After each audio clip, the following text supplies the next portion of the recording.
अब ये योगी जी महिलाओं के प्रति रुख पर बात कर रहे थे, महिला सम्मान कौन ने कितना किया, तो उन्होंने यूपी के गेस्ट हाउस कांड की याद दिला दी। ये हर पार्टी के साथ कुछ ऐसे अध्याय जुड़ गए हैं जो कितनी भी कोशिश कर लें वो धुल नहीं सकते, लोग भूल नहीं सकते। ऐसे ही गेस्ट हाउस कांड से कभी जीवन में पीछा नहीं छोड़ा पाएगी समाजवादी पार्टी कि जब मायावती जैसी एक व्यक्ति जो चीफ मिनिस्टर रही, उनको गेस्ट हाउस में घेर कर उनके साथ क्या कुछ कर गुजरने की नीयत से वहां पर सपाई पहुंच गए थे। और उस दिन भी बताते हैं बचाने वाले एक भाजपाई थे उनको, ब्रह्मदत्त द्विवेदी जी।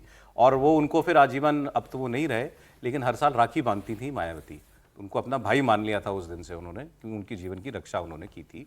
तो सपाई उससे समाजवादी पार्टी पीछा नहीं छुड़ा सकती, जैसे कांग्रेस पीछा नहीं छुड़ा सकती इस बात से कि ओबीसी आरक्षण को लेकर के राजीव गांधी ने पार्लियामेंट में क्या कहा था। वो कुछ भी कह ले वो नहीं भूल पाएंगे, याद हर कोई याद दिला देगा उनको। भाजपा से बाबरी कांड आप कभी नहीं छीन सकते।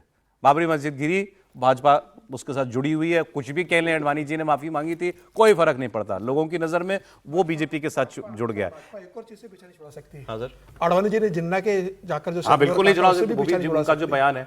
लेकिन ये ऐसी एक गेस्ट हाउस कांड है, इसकी याद दिला रहे थे योगी जी। और कितनी बार भाजपा ने मिलकर सरकार बनाई? 3 बार।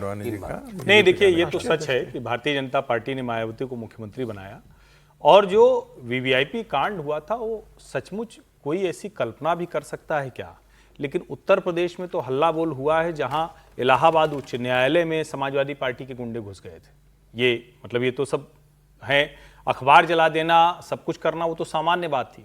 और ये जो हुआ था, जरा कल्पना कीजिए, अब उस वक्त भी ये अब मुख्तार अंसारी, अतीक अहमद नहीं रहे, मायावती के साथ वो व्यवहार हुआ जो सड़क चलती किसी लड़की को 4 गुंडे लफंगे घेर लें तो जो करेंगे वो मायावती के साथ किया गया है, करने की कोशिश हुई। मायावती ने अपने आप को एक कमरे में बंद कर लिया, जिसकी वजह से उनकी जान बची। और ब्रह्मदत्त द्विवेदी जो अब नहीं रहे, भारतीय जनता पार्टी के दिग्गज नेता थे, उन्होंने उनकी जान बचाई।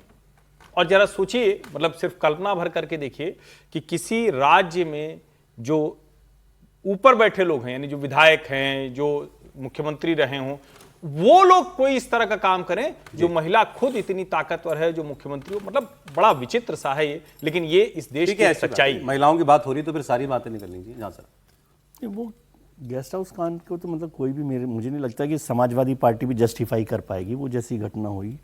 और ऐसी घटनाएं आमतौर पर किसी पॉलिटिकल लीडर, और मायावती जी को आप जानते हैं बहुत स्ट्रांग लीडर रही हैं, और उस समय तो समाजवादी पार्टी का भी उनका एक वो रहा था रिलेशनशिप, भारतीय जनता पार्टी ने उसका साथ दिया।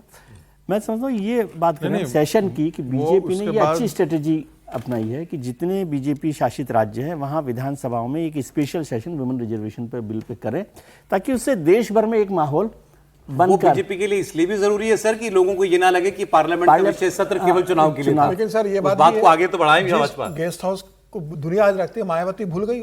उसी मायावती ने अखिलेश के साथ गठबंधन कर लिया चुनाव में, और उन्होंने कहा कि हम इसको भूल रहे हैं। हाँ, हम इसको भूल रहे हैं। अखिलेश के इसके जिम्मेदार नहीं है, अखिलेश के पिता जिम्मेदार थे। गठबंधन कर रही है। राजनेताओं की खासियत ये होती है कि विस्मृति भी उनको होती है स्मृति के साथ साथ। अब आप तो वो याद कर रहे हो, प्रोफेसर थोड़ी है कि याद ही रखना है। अब ये थोड़ी है कि गोली, वो कार सेवकों पे गोली चला दी तो उनको सिविलियन अवार्ड नहीं देंगे मुलायम सिंह को। नहीं, बहुत सीरियस हो गया, क्या हो गया? इस पर क्या टिप्पणी करें? ये वो इस पे पद्म विभूषण दिया है मुलायम सिंह है, उस पे क्या ही सर बस 10 सेकंड। मैं भी इस चीज से बहुत लगता था कि